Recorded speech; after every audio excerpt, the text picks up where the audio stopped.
토끼의 보시 자타카 부처님 이야기. 전승에서는 부처님께서 어느 날 보시의 공덕을 말씀하시며 오래전 보살이 토끼로 태어났던 이야기를 들려주셨다고 전해집니다. 그 토끼에게는 수달, 자칼, 원숭이라는 세 친구가 있었습니다. 네 친구는 보름날을 맞아 가난한 이가 찾아오면 각자 가진 것을 베풀기로 마음먹었습니다. 그러나 토끼는 자신에게 줄 만한 음식이 없음을 알고 가진 것이 없어도 마음을 낼 수 있는 가장 깊은 보시를 생각했다고 합니다.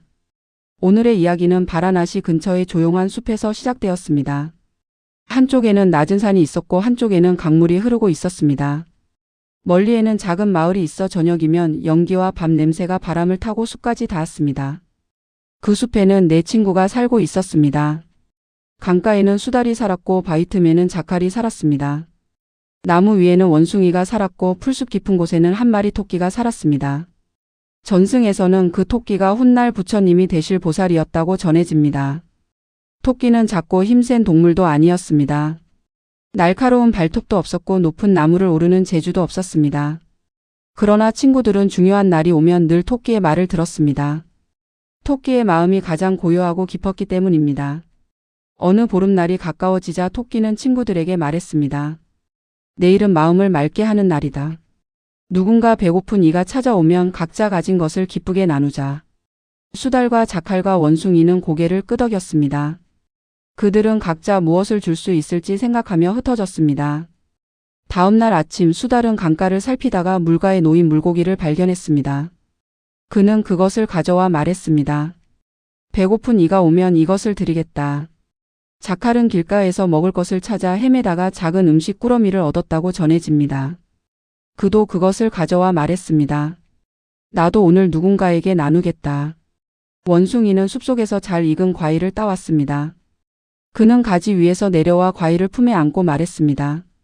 내가 가진 것은 이것뿐이지만 이것이면 누군가의 배를 채울 수 있을 것이다. 토끼는 친구들을 바라보며 조용히 웃었습니다. 그러나 곧 마음이 무거워졌습니다. 토끼가 먹는 것은 풀이뿐이었습니다. 사람이 찾아온다 해도 풀을 대접할 수는 없었습니다. 그는 빈 앞발을 내려다보았습니다.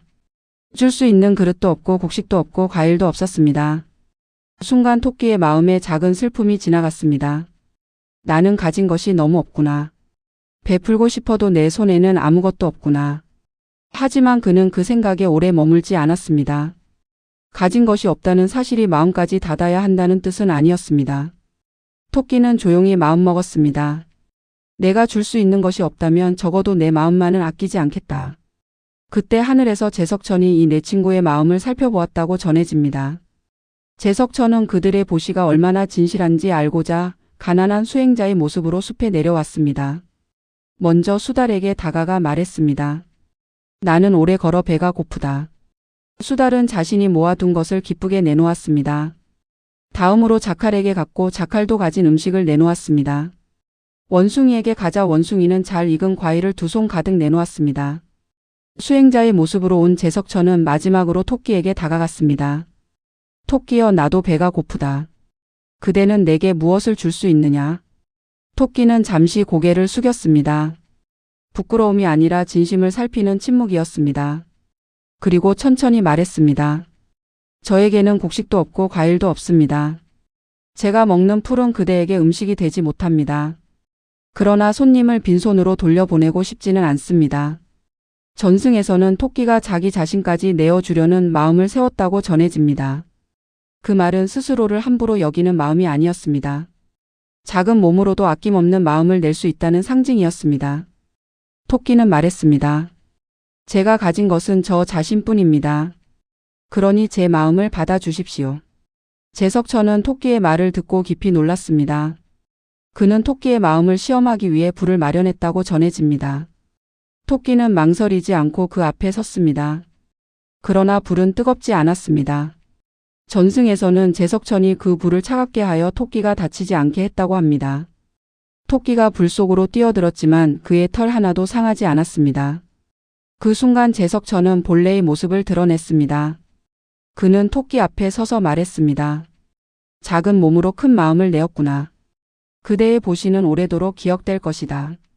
제석천은 산의 빛을 가져다가 달 위에 토끼의 모습을 그렸다고 전해집니다. 그래서 사람들은 보름달을 바라볼 때 달 속의 토끼의 모습을 떠올리게 되었습니다. 그 모습은 가진 것이 많은 자의 자랑이 아니라 가진 것이 없어도 마음을 닫지 않았던 작은 존재의 흔적이었습니다. 수달과 자칼과 원숭이도 그 모습을 보며 조용히 고개를 숙였습니다. 그들은 보시가 물건의 크기로만 정해지지 않는다는 것을 배웠습니다.